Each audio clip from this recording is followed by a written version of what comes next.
বাংলার জাতীয় কবি কাজী নজরুল ইসলাম তার লেখায় নাতে রাসূল ত্রিভুবনের প্রিয় মোহাম্মদ। আর আমার দরদি জালালউদ্দিন খান একটি গান শুনলাম, এই 14 ভুবনে মুর্শিদ মাওলানা দেখলে ছবি পাগল হবি, ঘরে রইতে পারবে না। আচ্ছা, যেই ছবি দেখলে পাগল হইব ওই ছবি আমাকে দেখার দরকার কি?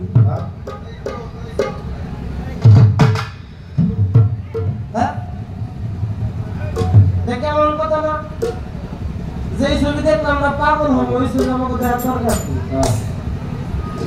তারপর এই পাগল সেই পাগল না, পাগলের মধ্যে একটু প্রকার আছে। অনেক গুরুত্বপূর্ণ আলোচনা শুনলাম, গান শুনলাম। সেদিন সাগরে ছিল না পানি, খেলছে খেলা কাদের গনি, চলছে নবী একা পথে ধাইয়া বাতাস খাইয়া, যায় নবীজি মেরাজে চলিয়া।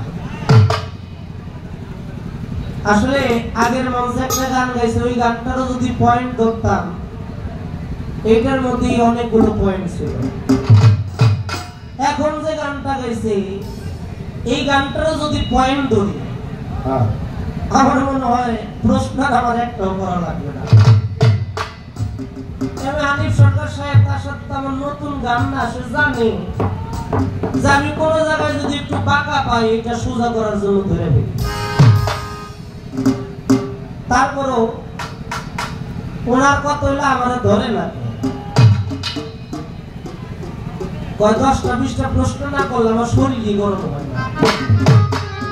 আর আজকে এমনি শরীর গরম হয়ে গেছে। ব্যাপারটা হচ্ছে কি, একই স্কুলের মধ্যে মাস্টার ছাত্রর কাছে বলতেছে, বাবা এই যে এখানে আমি 1 লাখ টাকা রাখলাম আর পাশে রাখলাম জ্ঞান, আচ্ছা বাবা তুমি কোনটা নিবা? ছাত্র বলতেছে, আমি স্যার টাকাটাই নিব। আর মাস্টার কইতেছে, কে বাবা? আমি হইলে জ্ঞানটাই তো দিতাম, কারণ জ্ঞানের চাইতে তো বড় কিছু নাই। তখন ছাত্র বলতেছে, যার যেটার অভাব হয়তো আসলে আমরা মানুষ সবাই জ্ঞানী মানুষ অনেক কম আছি। জ্ঞানের মূল্যায়ন এখন হয় না। জ্ঞানীদের মূল্যায়ন তো আমাদের সমাজ থেকে যতই দিন যাচ্ছে জ্ঞানীদের মূল্যায়নটা ততই কমে যাচ্ছে। বাপের ছেলে বলতেছে, তুমি বুঝো কি? মানে বাপে বুঝে না, ছেলে খুব তার থেকে বেশি বুঝে। এখন এই জায়গায় গিয়ে মেরাজের অনেক গুরুত্বপূর্ণ আলোচনা শুনলাম। মেরাজ, মেহরাজ, মিরাজ, কুরআন শরীফ আসছে ইসরা। ইসরা শব্দের অর্থ মেরাজ বোঝানো হয়েছে রাত্রিকালীন ভ্রমণ। এটা দিনে হয় না। আমি বলতেছিলাম বিদ্যুৎ চলে গেছে, আমি এখন মেরাজ হইব। কয় মেরাজ হইলো সামনাসামনি দেখা দেখা হয়। তা আমি কইতেছি, তাইলে সবার মেরাজ হইলো, আজিজুলের কোনদিন মেরাজ হইব না। কারণ আজিজুলকে আমার ছাত্র, আল্লাহ ওর চোখের দৃষ্টিশক্তি অসুস্থতার কারণে ও দৃষ্টিহীন হয়ে গেছে, ও চোখে কিছু দেখে না। তাহলে দেখা দেখি যদি মেরাজ হয়, তাহলে আজিজুল তো চোখে দেখে না, ওর কোনদিন মেরাজ হইব না। কি রে বাবা, ও কিন্তু পীরও ধরছে, ওর পীর হইলো ফকির আবুল সরকার বাবাজি। তাহলে এই যে দেখা দেখির মেরাজ, যার চোখ নাই তার মেরাজ হইব কেন? আপনি তো কইলেন। একটা গান করব, প্রশ্নের জবাব দিব, চেষ্টা করব গানে গানে আপনাদের একটু ভাব রাজ্যের মধ্যে ডুবে যেতে পারি, যেখানে গেলে জাগতিক জগতের কোনো কিছুই আর মনে থাকে না। গানটা লক্ষ্য করে শুনবেন। আমার নবী, আমার দয়াল নবী, মায়ার নবী, প্রেমের নবী, যেই নবীকে মহব্বত করে কত সাহাবারা, কত দিয়েছে। আর আমরা নবীর মহব্বতে কেউ কিছু এসে যদি চায় কয়টা নবীর মহব্বত করবো কি, আমি তো অভাবের মধ্যে আছি। আর সাহাবাদের জীবনী পড়লে পাওয়া যায় উসমান বিন নুরাইন তার কাছে আমার নবী এক বেদিনকে পাঠিয়েছিলেন যে দিনের মধ্যে আসে নাই, বলেছিল হুজুর আমার মেয়েটাকে বিয়ে দিতে পারি না, আমি খুব কষ্টে থাকি। আমার নবী বলেছিল তুমি উসমানের কাছে চলে যাও। গিয়ে দেখে হযরত উসমান তিনি সরিষা মরুভূমির মধ্যে পড়ে আছে, ওই সরিষাগুলি তুলতেছে। আর ওই ব্যক্তি মনে মনে করে মনে মনে চিন্তা করে একটা সরিষা যে ছাড়ে না সে আমাকে সাহায্য করবো। নবীর কাছে চলে গেছে, গিয়ে বলতেছে হুজুর যা দেখিছে সরিষা উঠাইতেছে, একটা সরিষা ছাড়ে না সে আমাদের কি সাহায্য করবে। আমার নবী বলে তুমি কি যাই বলছো তাহলে আমার কথা? কয় না হুজুর আমি তো দেখেই চলে আসছি। কয় যাও গিয়ে আমার কথা বলো। যায় দেখে দাসীরা প্লেট মাছতেছে, থাল মাছতেছে, কাঁসার থাল মাছতেছে, দাসীদেরকে ধমকাইতেছে খবরদার কাঁসার থালের মধ্যে আস্তে ঘষা দিবে, এটা যদি কিছু উঠা যায় তাহলে কিন্তু বেতন থেকে টাকা কেটে রাখবে। লোকটা কয় এত কৃপণ এই মানুষ আমাদের সাহায্য দিব। আমার দয়াল নবীর কাছে চলে গেছে, গিয়ে বলে হুজুর যে একটা কাঁসার থালের যদি একটু উঠা যায় বসানো যায় সেটার বেতন কেটে নিবে, সে আমার কি কিছু সাহায্য করবে? আমার নবী বলতেছে তুমি একটু তার কাছে গিয়ে আমার নামটা বলো না, আমার নামটা বলি একবার দেখো। উসমান তার কাছে যখন বেদিন ব্যক্তি গেছে, যার পরে বলতেছে উসমান নিজেই বলতেছে আমি আপনাকে দেখতেছি একে একে 3 বার আপনি আমার বাড়ি নিয়ে আসছেন, 2 বারই আপনি চলে গেছেন, এইবার নিয়ে 3য় বার আসছেন, আপনি কেন আসছেন, কিসের কারণে? ওই বেদিন ব্যক্তি তিনি বলতেছে আমাকে মুহাম্মদ পাঠিয়েছে কিছু সাহায্যের জন্য। উসমান বলতেছে কে পাঠিয়েছে? বলতেছে আমাকে হযরত মুহাম্মদ পাঠিয়েছে। উসমান আবারও বলতেছে কে পাঠিয়েছে? ওই ব্যক্তি বলতেছে হযরত মুহাম্মদ, সবাই বলবো সাল্লাল্লাহু আলাইহি ওয়াসাল্লাম, মুহাম্মদ পাঠিয়েছে। এই কথা বলার সাথে সাথে উসমান তৃতীয়বারও বলতেছে কে পাঠিয়েছে? ওই ব্যক্তি রাগ হয়ে বলতেছে ধর্মিয়া আপনি আমারে সাহায্য দিলে দিবেন, না দিলে না করে দিবেন, আমি বারবার বলতেছি তারপর আপনি একই নাম শুনতে চাইতেছেন। এই বলে লোকটা আমার দয়াল নবীর কাছে গিয়ে বলতেছে হুজুর কেমন লোকের কাছে পাঠাইছেন, একে একে 3 বার আপনার নাম বললাম, সে 3 বার নাম শুনেও বলতেছে কে পাঠিয়েছে। শুনে শোনার ভান করে না শোনার ভান করে হুজুর কখনো জাগৃত মানুষকে কখনো জাগানো যায় না, হুজুর সে সাহায্য দিবে না, আপনি তার কাছে আমাকে পাঠাইছেন। একটু পরে তাকায় দেখে হযরত উসমান বিন নুরাইন 3টা উট বোঝাই করে মালামাল নিয়ে আমার দয়াল নবীর বাড়ির কাছে আসতেছে। আয়েশা বলতেছে হুজুর মুস্তাকি মাফ করবেন, এই লোকটা বেদিন, এই লোকটা আপনার কাছ থেকে আমার বাড়িতে গিয়ে আপনার নামটা বলেছে।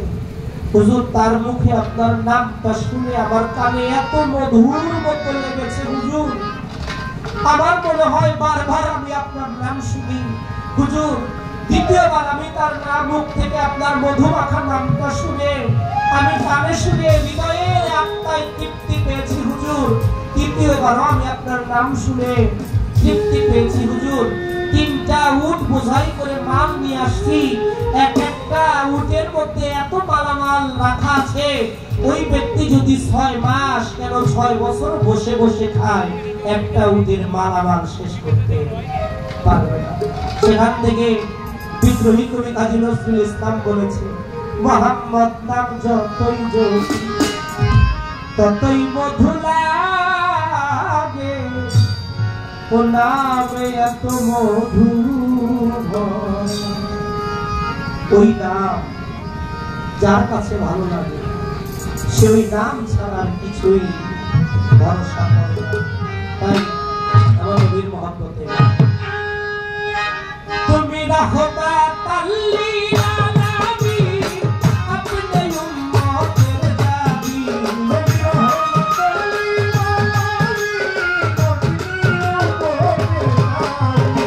रहमत लिल आलमीन अपने उम्मतेर जाबी अपने नबी আমার জীবনের আল্লাহ নবী মোদের নবী গো আপনি নবী আমার জীবনের আল্লাহ নবী মোদের নবী গো আপনি নবী আমার জীবনের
জন্দাল বাবা ইস্কান্দার চিশতি রহমতুল্লাহ আলাইহি তার সুযোগ্য শাহজাদা বাবু চিশতি তিনি আসছেন আমার মজিবর ভাই বাবাজি শরীফ তাদেরকে মঞ্চে আসার জন্য বিশেষ অনুরোধ করব এবং আমার পক্ষ থেকে সালাম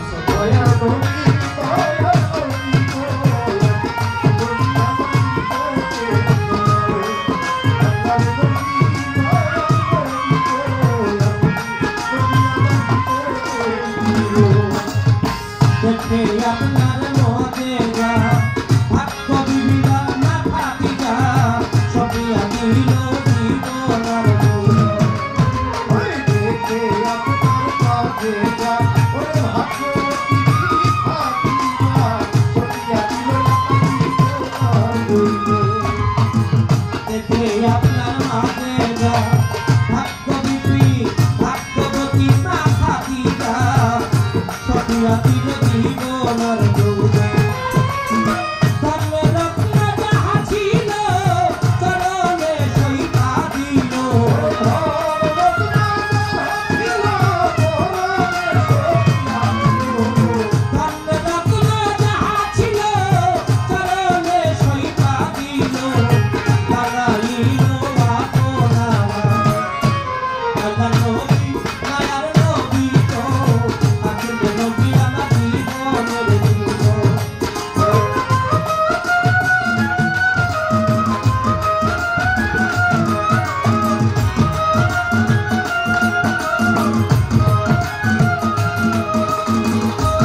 হযরত বিল্লাহ প্রেমেতে হইয়া মাতাল হইল শৈল রুমাইয়ার কত জ্বালা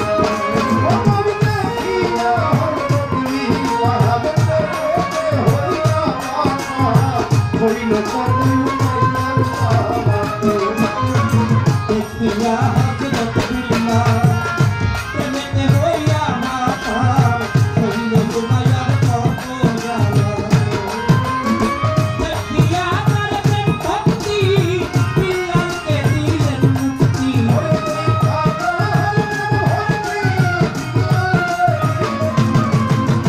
দেখিয়া বিল্লাহের প্রেম ভক্তি বিল্লাহকে দিলেন মুক্তি বানায় তারে আপনার আল্লাহ নবী দয়ার নবী গো আপনি নবী আমার জীবনের আল্লাহ নবী দয়ার নবী গো আপনি নবী আমার জীবনের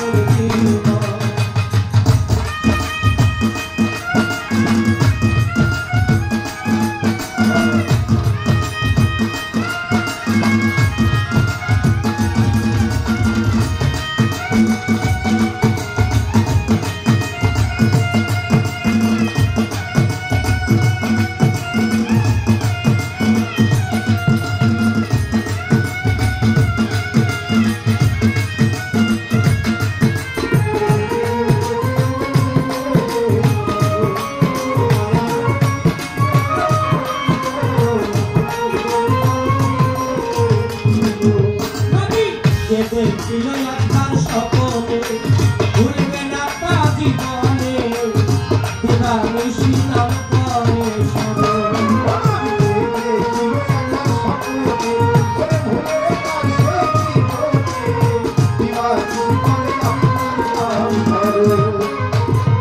যে দেখিল স্বপ্নে ভুলবে না তা জীবনে দিবানিশি নাম করে স্মরণ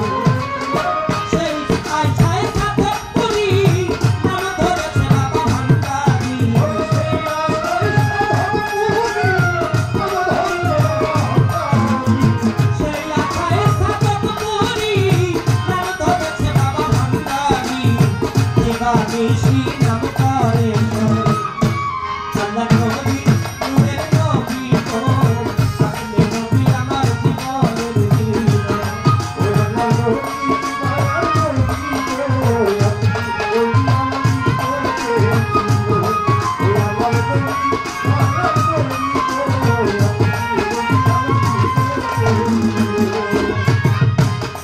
এইখানেতে সাঙ্গ হলো আমার মহাজনী গান আমার কাছে প্রশ্ন করলো শুনেন গুণধাম প্রেমের কারণে সৃষ্টি করলেন এই বিশ্ব চরাচর আমার দয়াল নবীর মাধ্যমে আমরা জানি সেই খবর তাই তো প্রেমের অনেক মানুষ আজকে মঞ্চে দেখা যায় এই প্রেমের মানুষদের জন্য সুরে সুরে গানে গানে জবাব দিব হায় প্রেম সুন্দরী তাই সে কি প্রভু প্রেমিক হয় প্রেম সুন্দরী তাই সে কি প্রভু প্রেমিক হয় কানে নবী নাই ভুলে সাগর বাজাতে সরল প্রেম করা অধর মানুষ ধরা আনন্দ ভরা প্রেমের ভাব ধরা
রূপ।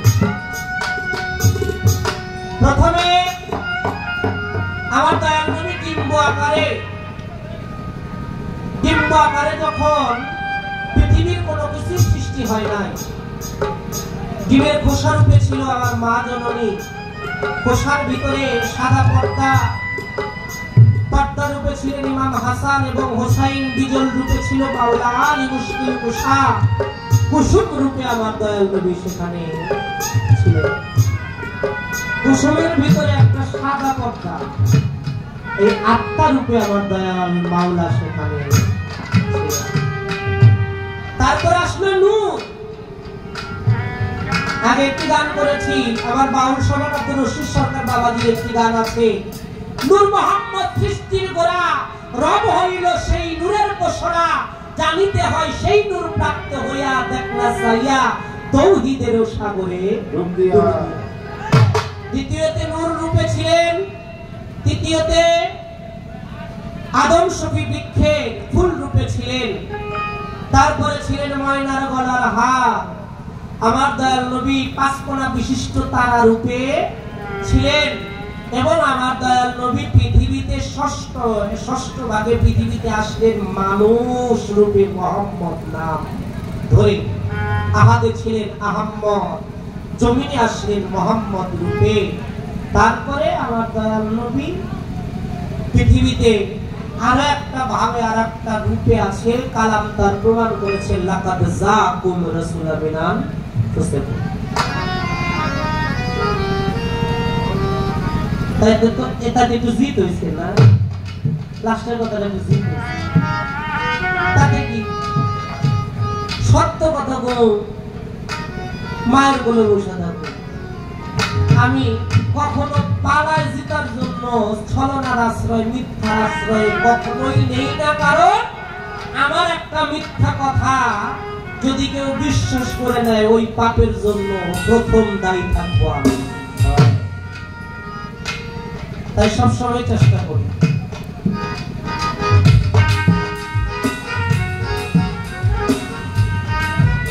দয়ার নবী মায়ার নবী কোথায় রইলেন লুকায়া, দেখা দেন দয়ার একবার আসছে। গানটা কে বা কার অনুরোধ করছে নাম লিখে নাই, গানটার অনুরোধ করে আমাকে 500 টাকা দিয়ে পাঠিয়েছেন। আমি চেষ্টা করবো গানটা শোনানোর জন্য।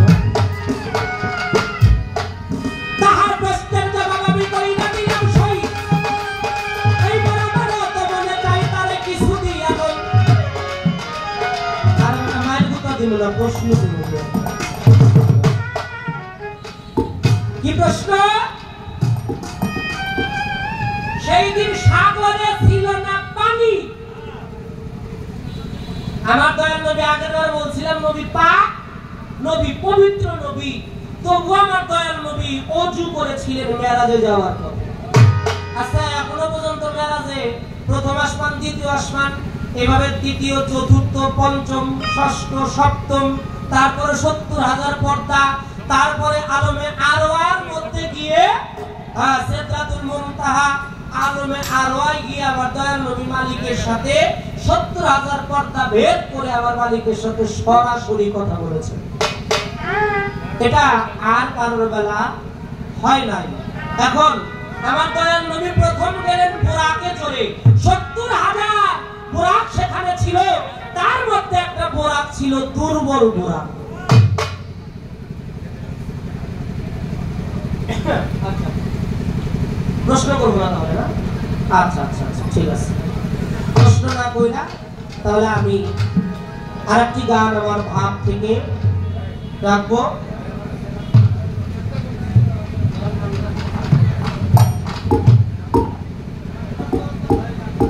রাধুরা থেকে দয়াল পাগলা দরদি আমাকে 100 টাকা দিয়ে দোয়া জানিয়েছেন, আমি তার প্রতি ভক্তি শ্রদ্ধা রাখছি। যে গানটার অনুরোধ করেছেন আমি সেই গানটাই করব, কারণ আমার মায়ার নবীর প্রেমে প্রত্যেক উম্মতের হৃদয় কাঁদে, সেখান থেকে আমি গানটি রাখছি।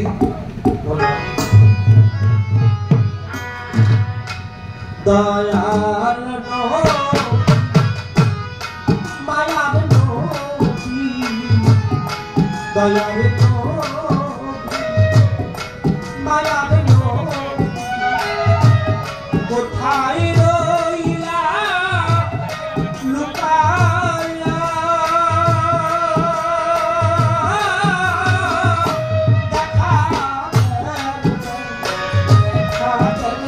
নবী একবার আসিয়া দেখা মায়ার নবী স্বপ্নে আসিয়া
নয়ন জলে তোরি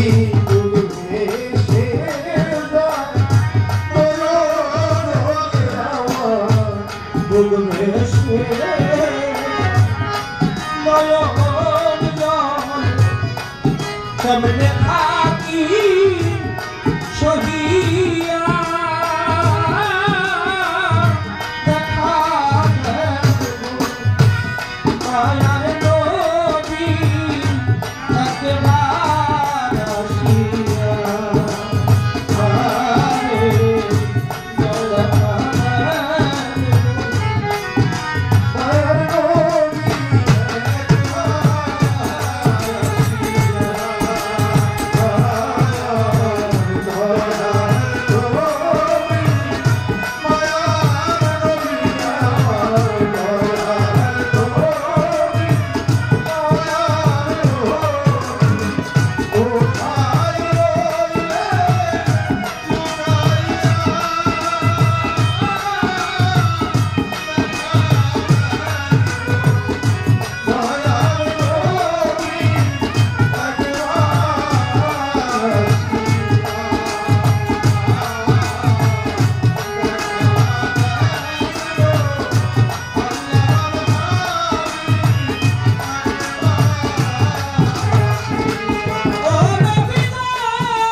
পাথর মারে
মদিনাতে শুইয়া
সময় সংকীর্ণতার কারণে অনেক কিছু মনে পড়লেও বলা গেল না।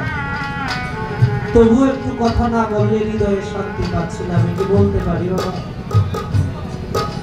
আমার দয়াল নবীর যখন মাত্র 6 বছর বয়স,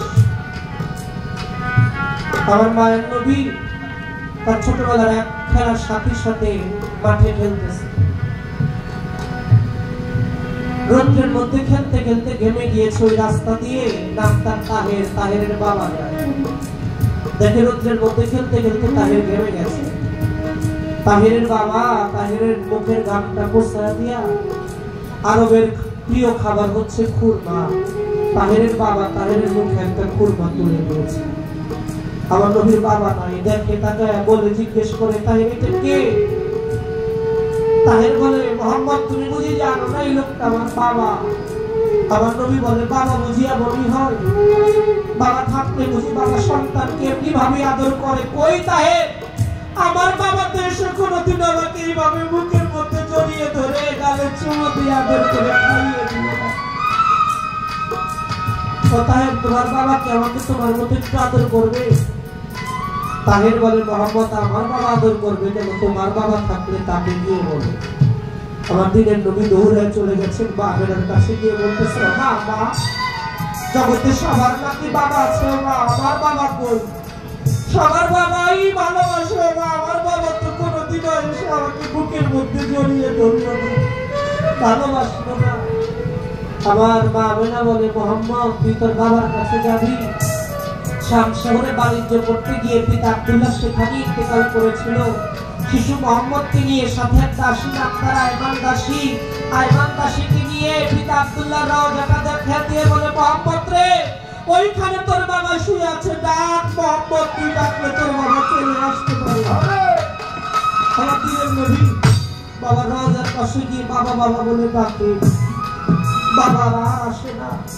বাবার দেখা না পেয়ে আমার নবী আপনার বাড়ির উদ্দেশ্যে রওনা হয়ে গেল। পথিমধ্যে আবওয়া নামক মোকামের মধ্যে যখন পড়লো, আল্লাহ ডেকে ডেকে বলতেছে, আজরাইল তুমি এই মুহূর্তে চলে যাও, গিয়ে মা আমেনার জান কবজ করে দিয়ে আসো।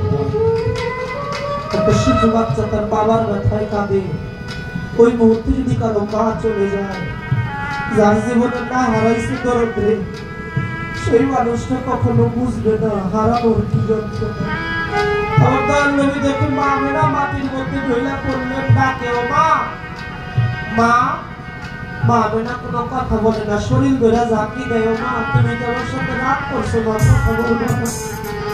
মা আমেনা কোনো কথা বলে না। আমার নবী বুঝতে পারলেন আমার বাবা আমাকে ফাঁকি দিয়ে এই দেশে চলে গেছে, আজকে বুঝি আমার গর্ভধারিণী মা, সে আমাকে ফেলে চলে গেল। আমি তার কাছে যাবো, কোথায় গিয়ে প্রাণ জুড়াবো? আমি কারে আর মা বলে ডাকবো? আমি যে জন্মের এতিম হয়ে গেলাম। আমার নবী কাঁদে আর বলবে, হবে আমি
শাহজাহান